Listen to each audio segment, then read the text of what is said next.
ഒളിമ്പിക്സിലെ football group ഘട്ട മത്സരത്തിൽ അർജന്റീനയ്ക്കെതിരെ മൊറോക്കോയ്ക്ക് നാടകീയ ജയം. 1-2 ഗോളുകൾക്കാണ് മൊറോക്കോ ലോക ചാമ്പ്യന്മാരെ പരാജയപ്പെടുത്തിയത്. അവസാന നിമിഷം അർജന്റീന സമനില ഗോൾ നേടിയെങ്കിലും ഓഫ് സൈഡിനെ തുടർന്ന് ഗോൾ നിഷേധിക്കുകയായിരുന്നു.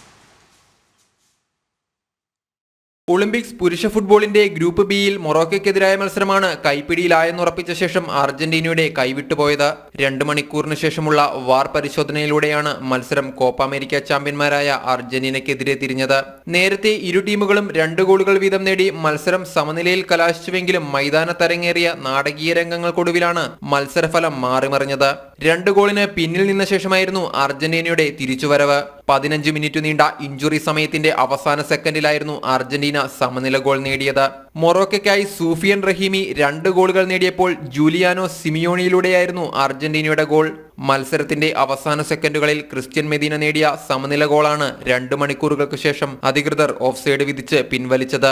അർജന്റീനയുടെയും മൊറോക്കോയുടെയും ആരാധകർ ഗ്രൗണ്ട് കയ്യേറിയപ്പോൾ മത്സരം നിർത്തിവെച്ചു. ഈ സമയം ഫൈനൽ വിസിൽ മുഴങ്ങിയെന്ന് തെറ്റിദ്ധരിച്ചതാണ് ആശയക്കുഴപ്പങ്ങൾക്ക് കാരണമായത്. ഇഞ്ചുറി ടൈമിൽ ബാക്കിയുണ്ടായിരുന്ന 3 മിനിറ്റിൽ കാണികളില്ലാത്ത മൈതാനത്ത് ഇരു ടീമുകളും ഏറ്റുമുട്ടിയെങ്കിലും വിജയം മൊറോക്കോ സ്വന്തമാക്കുകയായിരുന്നു.